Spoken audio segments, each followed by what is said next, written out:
Today we're going to build a fire. It is freezing outside. We've had a real serious Arctic cold snap.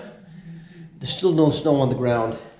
So there's nothing to do. I can't play golf, can't go fishing, nothing like that. So I thought to myself, oh, here's a good idea for a post. How to build a fire, how to build a good fire. Number one, you need some materials. Obviously, you need wood. You need newspaper, matches, and a fireplace. Order of business number one, make sure the flue is open. Otherwise, you're going to get massive amounts of smoke coming back into your living room.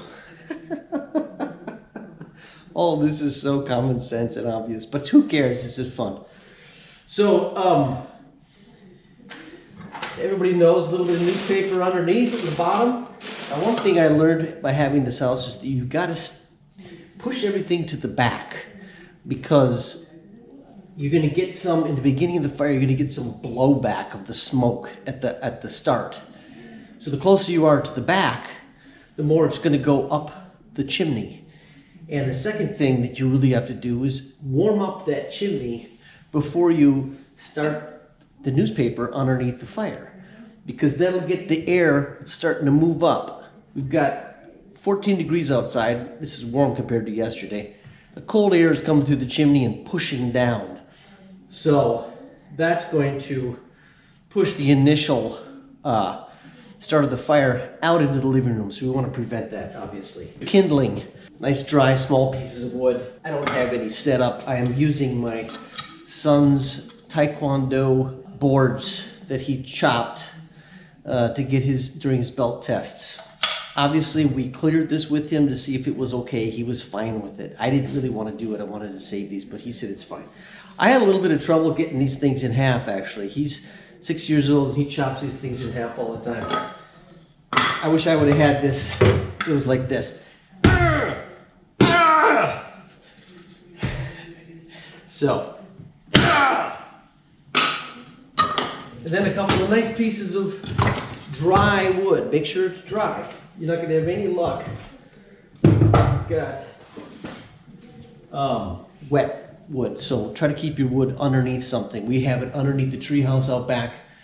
That, for the most part, keeps it dry, unless the rain's coming in sideways. But then, you know, it dries out. So we've always got dry wood somewhere. Make sure that you leave space, air, in between each piece of wood. That oxygen's got to flow, obviously. First thing we're going to do is warm up that chimney. So I'm going to take a little piece of paper. My lighter is out of fluid, so I can't use that. Normally I would have a lighter that I would just, you know, like the barbecue lighter, but for now, take a little piece, get that going. So get that chimney warmed up, get the air moving upward so it pulls that initial smoke out with the warm air. Hopefully, always start lighting the paper from the back. I sort of hurried that along a little bit. Anyway, this helps us add a little bit of heat to the house and not rely on the thermostat solely. We have a lot of house to heat here, and on cold days like this, cold snaps like this, it helps a little bit and has a little bit of cozy comfort to the long, cold, boring winter. Is this gonna happen, or is this gonna be a fail? Let's go. There. Make a little space in between those two pieces of wood. I need to adjust that back one. Get some space in there so it can sort of breathe. There we go. Something got caught on fire over there. It's going. That should work. Keep your matches up high away from your little kids too. It's another important point. Otherwise you'll have a fire that you wish you didn't have.